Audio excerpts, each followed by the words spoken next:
মধ্যে থেকে 90 থেকে 95% কমন পড়ে যাবে।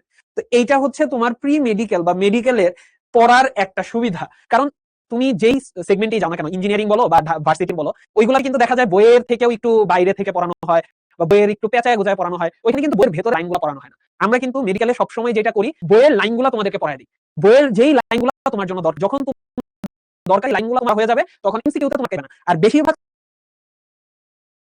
স্টুডেন্ট সবচেয়ে খারাপ কোনটাতে জানো? বুঝাইতে পারছি আমি তোমাদের? তার মানে হচ্ছে মানে মেডিকেলে ভর্তি হওয়া, এই একাডেমিক লাইফে মেডিকেলের কোর্সগুলোতে ভর্তি হওয়া, মেডিকেলের কোর্সে ভর্তি হওয়া, প্রি মেডিকেলের কোর্স, এটা তোমার জন্য উপকারী। বুঝাতে পারছি?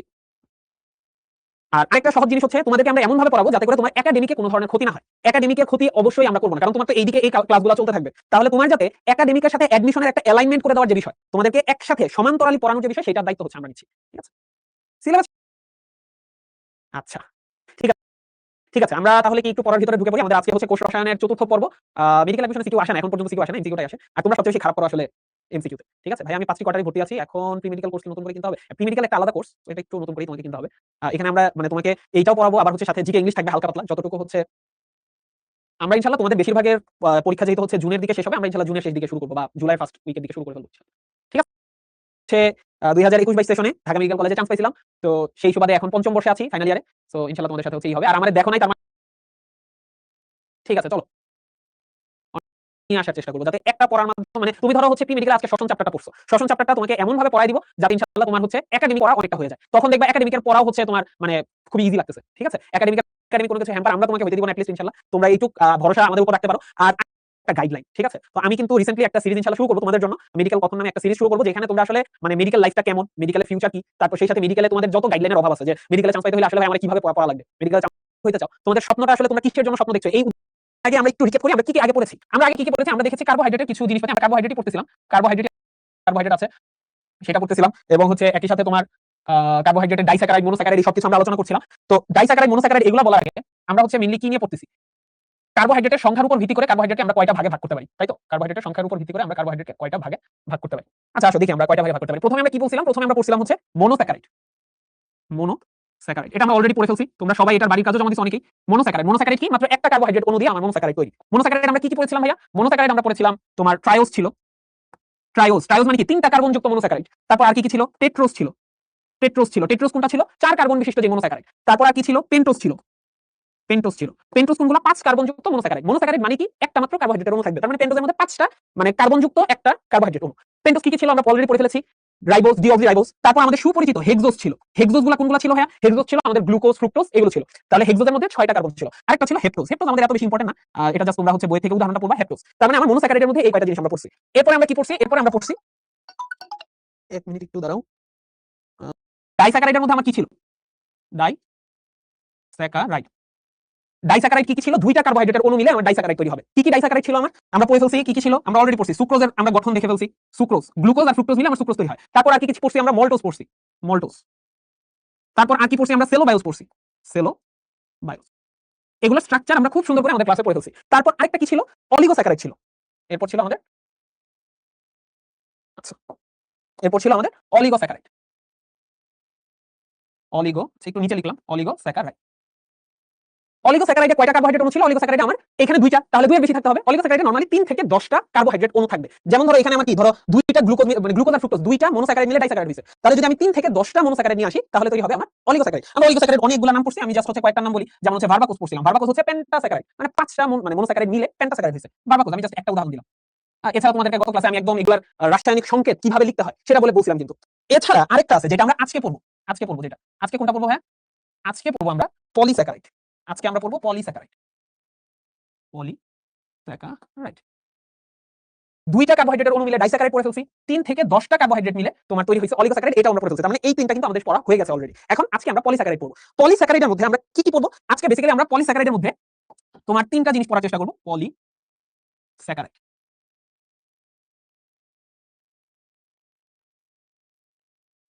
আচ্ছা, আরেকটা হচ্ছে গাঠনিক। সঞ্চয়ী আর গাঠনিক। সঞ্চয়ী মানে কি?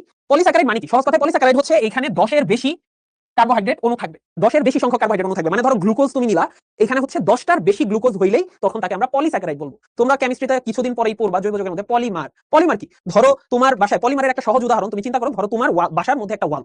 এখন একটা ওয়াল কিভাবে তৈরি হয় বলতো? একটা ওয়াল তৈরি হয় হচ্ছে এইখানে একটা ইট, তার উপর আরেকটা ইট, পলিমার। এটাকে আমরা বলি পলিমার। আর পলিমার তৈরি করছে প্রত্যেকটা ইটকে আমরা বলি মনোমার। পলিমার তৈরিকারী প্রতিটা ইটকে আমরা কি বলতেছি? মনোমার। এই একটা ইট হচ্ছে আমার মনোমার।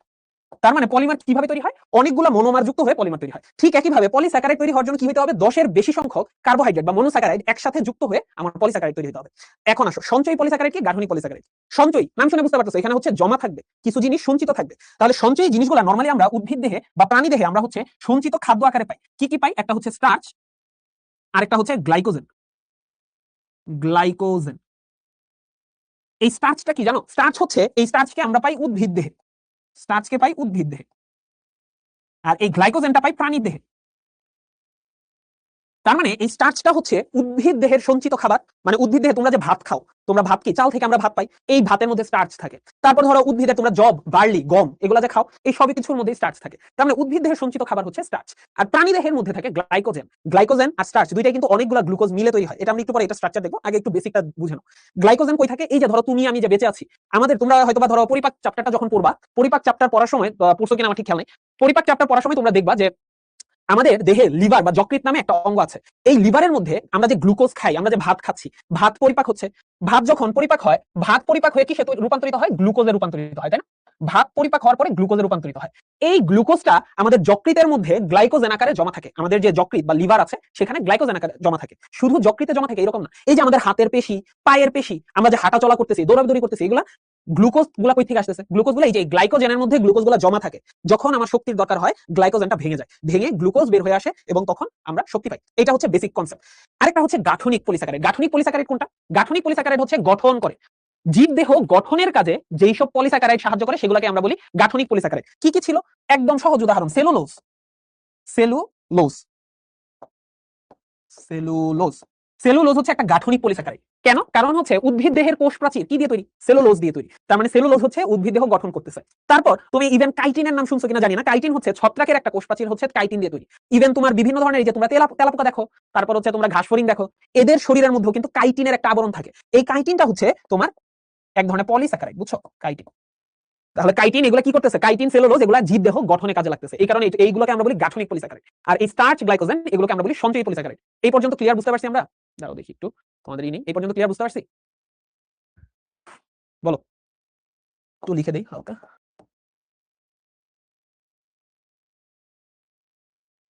পেকটিন, পেকটিন ওইরকমই আর কি। ঠিক আছে, এখানে আসলে তেমন কিছু নাই, তুমি আগের ক্লাসগুলো করে আসো তাহলে বুঝা যাবে। ওকে, বেশিরভাগ স্টুডেন্ট বুঝে গেছে। হেমিসেলুলোজে আছে গাঠনিক পলিস্যাকারাইড। হ্যাঁ, আমি তোমাকে জাস্ট একটা দুইটা উদাহরণ দিয়েছি, ওই দুইটা উদাহরণ দিয়ে বুঝাইছি, বাকি জিনিসগুলো তোমাদের বইয়ে সুন্দর করে হচ্ছে ইয়া আছে। আচ্ছা, গাঠনিকটা আরেকবার বুঝাবো। আচ্ছা, গাঠনিকটা যদি আমি আরেকবার বলি সহজ কথায়, গাঠনিকটা হচ্ছে জীবদেহ গঠনের কাজে লাগে। মানে আমার দেহ কি দিয়ে তৈরি, বা হচ্ছে ধরো একটা উদ্ভিদ দেহ কি জিনিস দিয়ে তৈরি, সেটাই হচ্ছে তার গাঠনিক পলিস্যাকারাইড। সেলুলোজ, তুমি যদি খেয়াল করে দেখো, তোমরা বোটানির ফার্স্ট চ্যাপ্টার ছিল কোষ গঠন, ওইখানে কি পড়ছো? একটা কোষ প্রাচীর, উদ্ভিদের কোষ প্রাচীর কি দিয়ে তৈরি? সেলুলোজ দিয়ে তৈরি, হেমিসেলুলোজ দিয়ে তৈরি, তাই না? সেলুলোজ, হেমিসেলুলোজ, পেকটিন এইসব জিনিস দিয়ে তৈরি। তার মানে এই জিনিসগুলো কি একটা উদ্ভিদের কোষ গঠন করতেছে, এই কারণে সেগুলোকে আমরা বলতেছি গাঠনিক পলিস্যাকারাইড। ঠিক আছে, হেমিসেলুলোজ, সেলুলোজ এই সবই হচ্ছে গাঠনিক পলিস্যাকারাইড। ঠিক আছে, বুঝাইতে পারছি?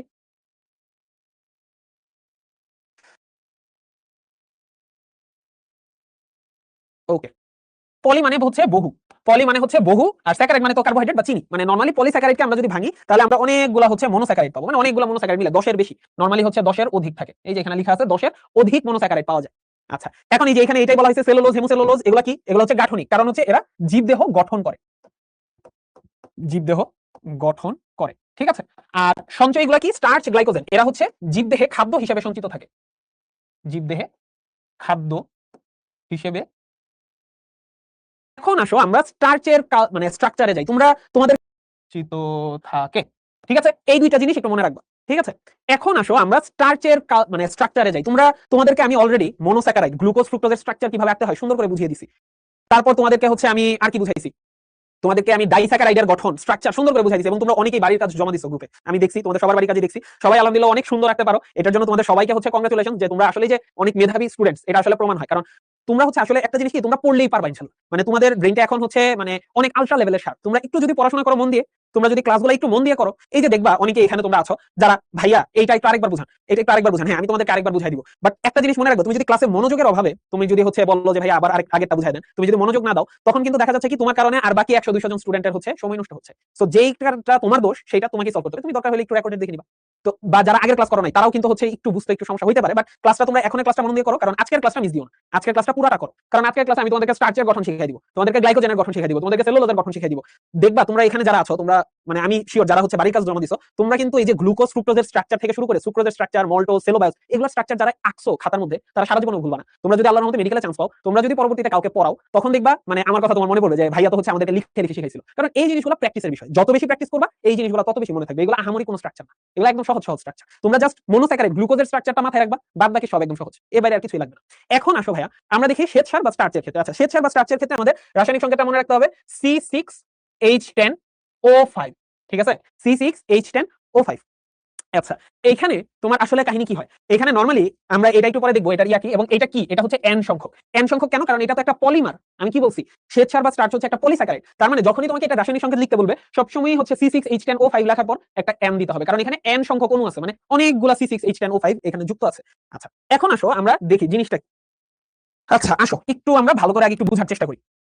প্রথম কথা হচ্ছে আমাদের কি, এটা হচ্ছে আমাদের পলিস্যাকারাইড, রাইট? পলিস্যাকারাইড। আচ্ছা, পলিস্যাকারাইড নরমালি আমরা পড়বো হচ্ছে তিন ধরনের পলিস্যাকারাইড পড়বো। তিন ধরনের পলিস্যাকারাইড কি কি আছে? প্রথম টাইপের হচ্ছে আমরা পড়বো স্টার্চ পড়বো। স্টার্চটা কার উদ্ভিদের কার সঞ্চিত খাবার? উদ্ভিদ দেহের সঞ্চিত খাবার, রাইট? স্টার্চ পড়বো। সেকেন্ড আমরা কি পড়বো? সেকেন্ড হচ্ছে আমরা সেলুলোজ দেখবো। সেলুলোজটা কি হয়? সেলুলোজটা হচ্ছে একটা উদ্ভিদের দেহ গঠন করে, উদ্ভিদের কোষপ্রাচীর গঠন করে সেলুলোজ। থার্ড আমাদের কোনটা লাগবে? থার্ড লাগবে গ্লাইকোজেন। এই তিনটা জিনিস যদি আমরা বুঝতে পারি, তাহলে বাদবাকি সবকিছু আমরা বুঝে যাবো।